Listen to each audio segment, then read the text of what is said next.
இந்த வெதருக்கு என்னவோ யூஷுவலாக சாப்பிட்றதுக்கு போர் அடிக்குதுங்க. அதனால நான் இன்னைக்கு மஷ்ரூம் எக் ஃப்ரைட் ரைஸ் செஞ்சு சாப்பிட்டேன். ஆக்சுவலி நானும் என் பையனும் நல்லா சாப்பிட்டோம். சும்மா சிம்பிளாக ஒன் பாட்டாக செஞ்சு சாப்பிடலாம் அப்படின்னு நினைக்கிறவங்க இந்த ரெசிபி ஃபாலோ பண்ணிக்கோங்க.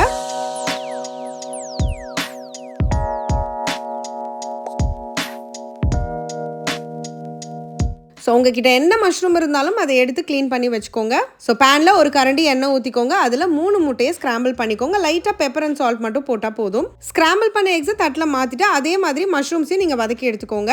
அதுக்கு ஒரு 1/4 டீஸ்பூன் உப்பு சேர்த்து அதையும் நல்லா ஃப்ரை பண்ணி எடுத்துக்கோங்க. பாருங்க, இந்த அளவுக்கு கலர் மாறுற அளவுக்கு நான் ஃப்ரை பண்ணி அதையும் தட்டில் மாற்றிக்கிட்டேன். அடுத்து தவால ஒரு கரண்டி எண்ணெய், தூளாக கட் பண்ண 10 பல் பூண்டு, இது கூட என்னென்ன வெஜிடபிள்ஸ் உங்களுக்கு வேணுமோ சேர்த்துக்கோங்க. நான் வெங்காயம் சேர்த்துக்கல, வெறும் பீன்ஸ், கேரட், கேபேஜ் சேர்த்துருக்கேன். இது கூட தூளாக கட் பண்ண 3 பச்சை மிளகாய், 1/2 டீஸ்பூன் உப்பு சேர்த்து நல்லா வதக்கிக்கோங்க. வெஜிடபிள்ஸ் கம்ப்ளீட்டா ஃப்ரை ஆக கூடாதுங்க, ஹாஃப் குக்டா தான் இருக்கணும். இதுல நம்ம ஃப்ரை பண்ணி வச்சிருக்கிற மஷ்ரூமும் ஸ்கிராம்பிள்ட் எக்ஸும் சேர்த்து அதையும் ஒரு முறை டாஸ் பண்ணிக்கோங்க. அவ்வளவுதான், வடிச்சு ஆற வச்சிருக்கிற 1 கப் பாஸ்மதி அரிசியை நான் சேர்த்திருக்கேன். இந்த ரெசிபிக்கு நீங்க யூசுவல் ரைஸ் கூட தாராளமா யூஸ் பண்ணிக்கலாம். இதுக்கு மேல pepper powder, 1 teaspoon soya sauce, 1 teaspoon chilli oil சேர்த்து நல்லா மிக்ஸ் பண்ணிட்டு சுட சுட சர்வ் பண்ணுங்க.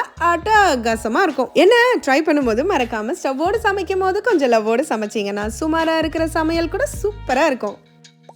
எப்படி?